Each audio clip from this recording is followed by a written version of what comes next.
Hello guys! Welcome back to my YouTube channel, Aldrination Vlogs. So for today's video, nandito tayo magdi-dinner sa may chicken grill or inasal na located sa may Shamalia Alcobar. So gutom na yung kasama ko na nagbibigay sa akin. Let's go!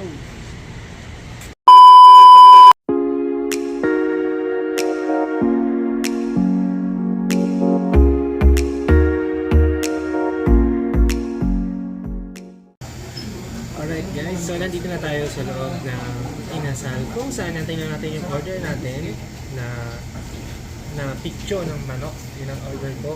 And then, ano ba yung ganap natin for today's video? After natin kumain dito, dadali naman natin si Leo sa may, yung kasama natin, sa may, isa sa mga coffee shops nearby lang dito para hindi tayo malayuan at maubusan ng oras.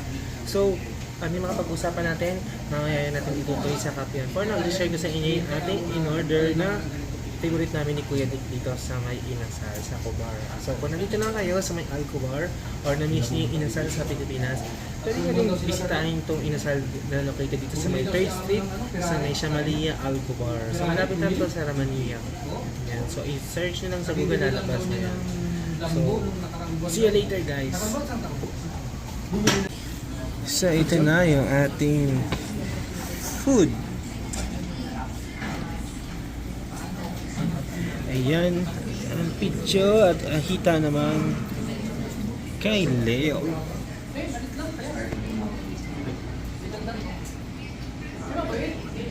So ayan guys, anong kasama dyan? Ayan na si kasama natin, si Leo. Hi Leo. Huwag daw siyang isama guys, oh. Mahihain. Mahihain yan. Si Leo guys, oh. Hi. Hello. So kakain muna kami. Tapos lalakad na tayo papunta sa coffee shop. Doon tayo magtutuloy ng kwentuhan. Bibigyan natin siya ng table topic question na sasagutin ni Leo later on. Para meron tayong content for today's video. So yan, so see you later guys. Kain muna kami.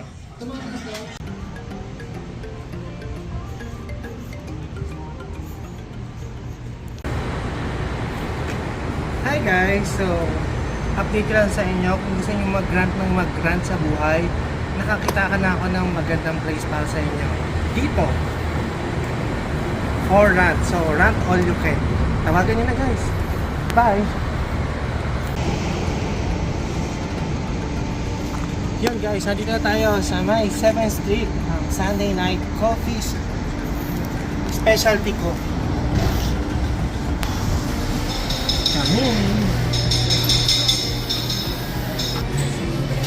Dito, gusto ko dito yung tea nila. Mamaya papakita ko sa inyo kung ano yung favorite ko na tsaa dito sa coffee shop na. May mga desserts din sila dyan.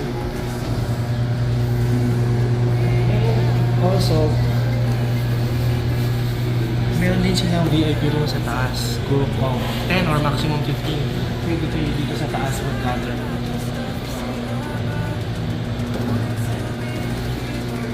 Tara, pupunta tayo dito.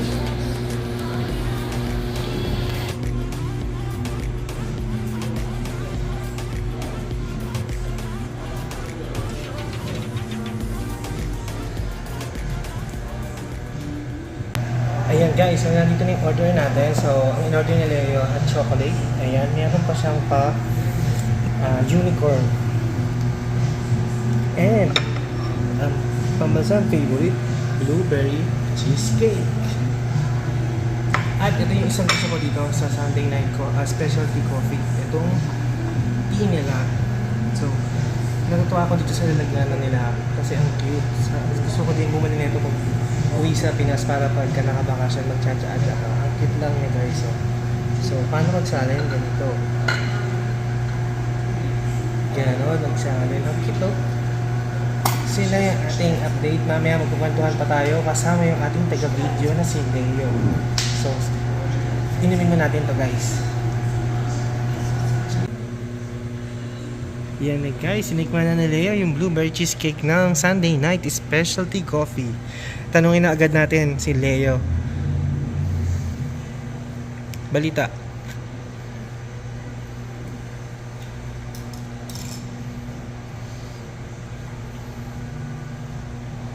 Uminom pa ng hot choco bago nagbalita. Leo, anong balita? Kailangan ko ba Oo, anong balita sa ano? Blueberry. Masarap siya lalo na pag libre. Pero actually masarap talaga siya. Ay, naman o. Yan. So, yan guys. Relax muna tayo. Magkukwenta na kami ni Leo. Pero didiretso ko na yung question number 1 kay Leo. Ang question, table topic question is, what is the definition of success for Leo? Go, Leo. Success for me is abundance. So, I mean, when you are financially abundant, ibig sabihin nun, you are financially stable, and di lang sa stable, yung sobrang dami mo talagang pera. That's success for me. Because in reality, everything, let's say 80% of our problem can be solved if we have a lot of money. Thank you, Leo. So, ayun. So, ako naman, ang answer ko about sa question na what is the definition of success ay when you are, the definition of success is when you are able to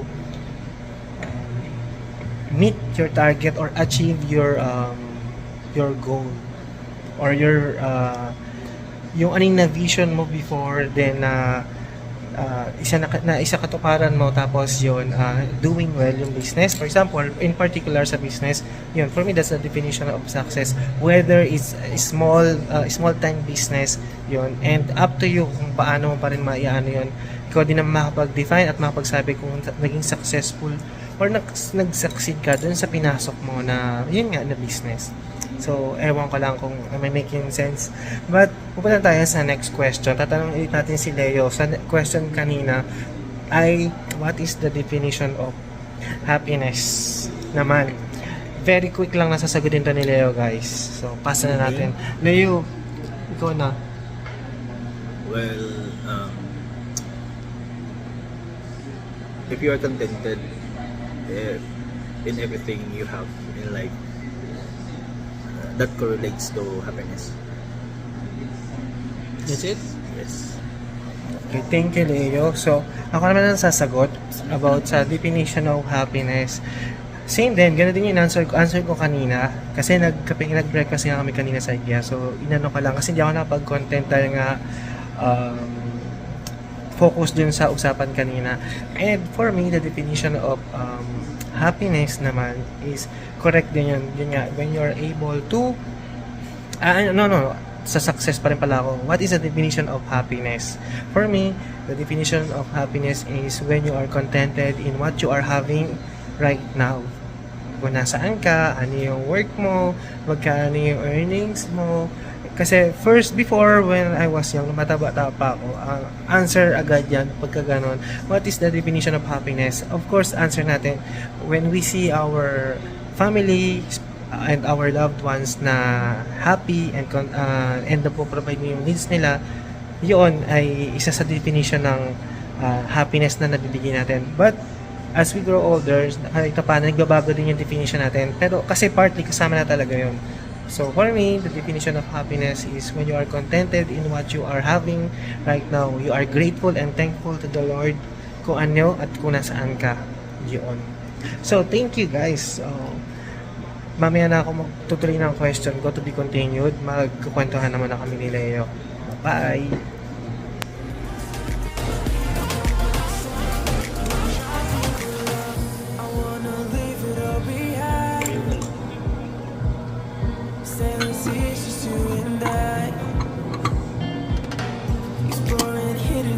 Or seven waves into the night on the beaches of Hawaii. Ayan guys, so last question bago natin i-end tong ating content for today. So ask natin si Leo kung ano yung characteristics or ano yung mga katangian ng isang kaibigan na hinahanap niya. Kung may chance din naman na makapili ng friend. So Leo, ikaw, anong makapagbigay ka ng characteristic ng friend?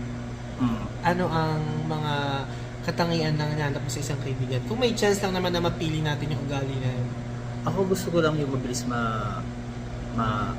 pakipagpalagayan, yung welcoming, tapos Okay. yung mag-feel ko agad na comfortable siyang kasama. Mhm. Kasi ako I am very introverted person kasi. Introvert ka. Hindi ako masyadong masalita. Mhm. Pero once naman feel ko yung tao, yung wavelength namin, yung energy. Pag swak kami, doon nag-open up naman ako. Mhm. Ang pinakaayaw ko lang sa, not necessarily ayaw, pero ang ina-avoid ko lang sa person na nakakasalubong ako is yung mga agresibo. Ibig sabihin pag aggressive, ano ibig sabihin? Agresibo yung panay, yun na yung nafe-feel mo kasi yan eh. Yung when they treat you na parang may authority sila, parang they approach you, yung is ka lang nila i-approach kasi parang gano'n. Mhm. Ayaw ko yung medyo yung gano'n agad Mhm. na super Sa first time na makilala ka yes. lang. Ganun. Super, Okay. It takes time. Para kasi sa akin, it takes time kasi pag you build a friendship, Okay. you build a relationship with each other, so na makakakilala mo. It takes time kasi ayaw ko yung just for a day. Yung feeling na kayo close agad. Yes. FC. Ayaw ko nang gano'n. Kaya ina-avoid ko po yung as much as possible kung kaya ko naman, ina-avoid ko po. Mhm. For peace of mind now. So, ano ulit yung unang sinagot mo? Yung mabilis ka-same wavelength. Yes. Tama ba? Okay. Ako naman guys, isasagot ako ng mabilis. Ang hinahanap ko kung may chance na galing sa base sa question. So, hinahanap ko sa kaibigan. Siyempre, gusto ko yung faithful, yung loyal, and hanggat maaari yung generous din. Di ba? Yan. And, yun nga, nagbigay din sila yun ng parang hindi din niya gusto sa isang friend. Ako naman, yung hindi ko gusto or hanggat maaari, kung pwede mong piliin yung ugali na magiging friend mo, yung, alam mo yung wais or yung mapanglamang. Kasi parang medyo hindi maganda sa kalooban minsan pagka nafe-feel mo na na-abuse ka or nilalamangan ka ng friend mo na tinuturing mong kaibigan. So, yun lang. So, I think dito ko natatapusin tong ating content for today. Thank you so much guys for watching, and bago ko nga tapusin to, magsha-shoutout ako na mabilis sa aking mga VIP members na naka-subscribe sa aking channel at sa mga teammates ko dyan sa Team Tulungan, Team Victorious, Art by John Ray Family, Team Masiyahin, at sino pa ba? Ayun, yung mga aking ka-teammates at sa mga masisipag at mababait kong admins na mga kaibigan na rin natin sila, admin Casey, yan, si Maganda Channel, at marami pang iba. Shoutout sa ating mga kaibigan. Yan, sa Canada na pala, si Art by John Ray. So, bro, shoutout sa iyo. So, yun. With that, bye-bye na muna. Leo, thank you, Leo. Bye-bye. So, makikita niyo pa si Leo sa mga susunod. Kapag nakalabas kami, meron pa tayong ibang maiko-content with Leo na meron na lang dito mga 7 days na lang siguro or 8 days. Then, babalik na ulit siya sa Disyerto. So, thank you so much for watching. Don't forget to subscribe, guys. Pakitap na rin yung notification bell para maging updated kayo kapag may mga ganap or instant premiere ang aking channel. With that, ito po muli ang inyong kabayan, Aldrin Nation Vlogs, na nag-iiwan sa inyo ng mga salitang nagsasabing, it is more blessed to give than to receive. Stay blessed, stay cool, life is beautiful. Aldrin Nation, out.